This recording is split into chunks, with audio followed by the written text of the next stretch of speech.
Welcome to a second update today in which we're going to discuss Terra Luna. It's one of the strongest altcoins at this point.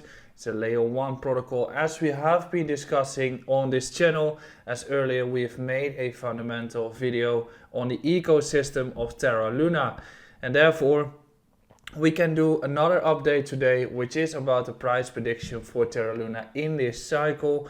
So that's what we're going to do. But before that, do not forget to subscribe to this YouTube channel beneath, like this YouTube update, and also do not forget to check out my Twitter and Instagram where you can find daily content on the market from myself. So Terra Luna, as we covered in the actual update fundamentally a few weeks ago, in the middle of Terra Luna, we've got the stable coins, right? We've got USD as a stable coin, which is pegged to the dollar and is by far one of the most popular assets within the Terra Luna ecosystem. What is it? It's an algorithmic stable coin that uses a combination of minting and burning Luna and USD based on the demand for USD.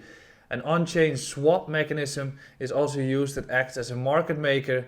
This way, the price of USD is expected to remain $1 through arbitrage and change in supply, and a higher demand for the stablecoin means that more Luna will be burned, resulting in a deflationary supply, resulting in a higher number for Terra Luna, in which that's also a reason why it's actually showing strength heavily, as the growth of the USD stablecoin has been going insane in the past period. So the apps in the Terra Luna ecosystem are all evolved around USD. We only recently have started to see more apps being released after the Columbus 5 mainnet upgrade, which we have also been covering in the fundamental video, through which USD is increasingly used as one of the native Terra Luna dApps, but also outside of the Luna ecosystem. And then when we're talking about expansion, as USD can easily be used for bridging to other Cosmos ecosystem blockchains, USD is increasingly available on different platforms as well, including Ethereum and Solana, with more plans for future expansions. And right now, the stablecoin USD has a market cap of 9 billion, smaller only than the centralized stablecoins, which are USDT, USDC, and BUSD, but it's only here for a few months and has been accelerated quite fast. So Luna is a very promising layer 1 protocol, which has been gathering or getting more attention recently, in which the expansion of the ecosystem has also been getting more attention. So let's head towards the actual price action of Terra Luna to make a price prediction of that.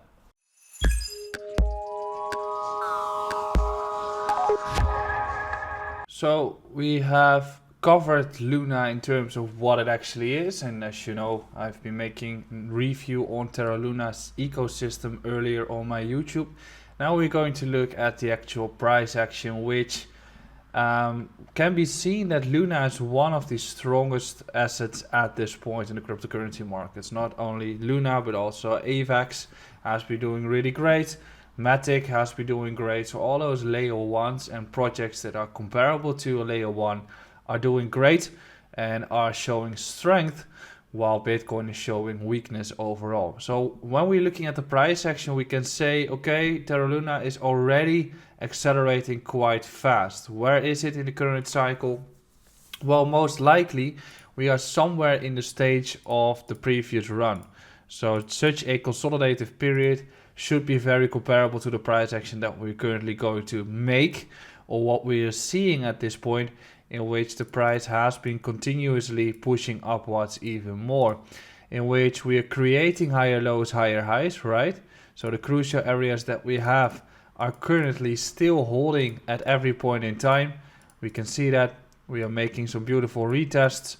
So based on that conclusion, and based on the fact that we're currently making those higher lows, higher highs, we could say that the crucial area that we wanted to sustain is this entire region that we have here.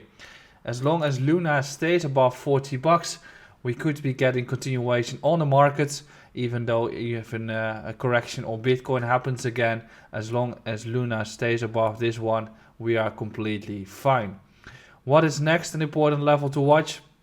We also have those previous highs which we are currently bouncing from. That is an important level to watch, in which we could be saying, hey, another retest there would be granting ourselves a new long entry. So I would definitely not be chasing Luna at this point, when the price action is currently showing that we've already had a bounce and Bitcoin might be eager for a corrective period once again. And this is purely looking on a daily time frame. And when you're looking on a daily time frame, you're looking for different levels than when you're looking on a 4-hour time frame.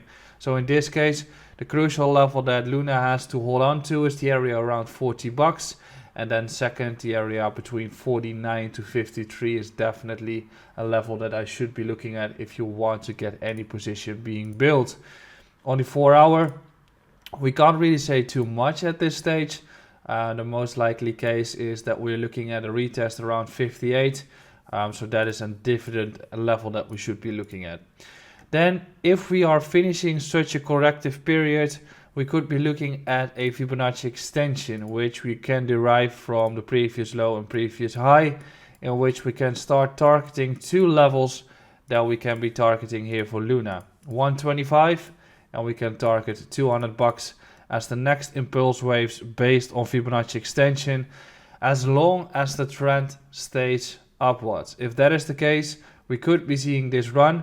You should also be arguably saying that if the crypto markets are going to have another run, which could be towards 10 to 15 trillion, you are saying the markets are going to make a 5x. So at some point in time, some projects will be accelerating quite fast, then being sold off.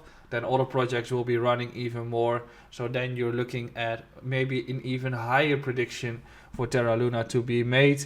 But I think an expansion towards $200 is not the worst case scenario, especially if you look at how these cycles have been going with Elrond, for instance. Projecting such a run towards $200 is quite normal to expect, especially if you are having the thesis that the crypto markets are going to have an acceleration even more. Looking at Luna against Bitcoin, conclusion can be made the same here, which is that there is no real entry point. And if you look at the price action that we have been seeing previously, we've also not been getting every beautiful retest at all. We've not been getting the 3800 retest here at all. Previously, we've had a nice consolidative period and start breaking out once again, through which those previous highs are definitely levels that you could be looking at if you want to take an entry point. So this is a higher time frame support level that we could be looking at. And then second, this is a level that we should be looking at too, as that's the crucial level Luna has to hold on to if it wants to continue moving in terms of the bull cycle. So at this point, the most price action that we can derive is the USDT chart, and projecting Luna towards $200 isn't too wrong if the market is going to continue running within this bull cycle. I think I've given the actual prices that you should be looking at, in which the levels at $40 and 50 are the levels that you should be looking at for entries based on the daily time frame. And on the 4-hour time frame, you might even be looking at 58. And then we can start targeting 125 and $200. I'm back tomorrow with another update. Don't forget to subscribe to this YouTube channel, and I'll see you again soon.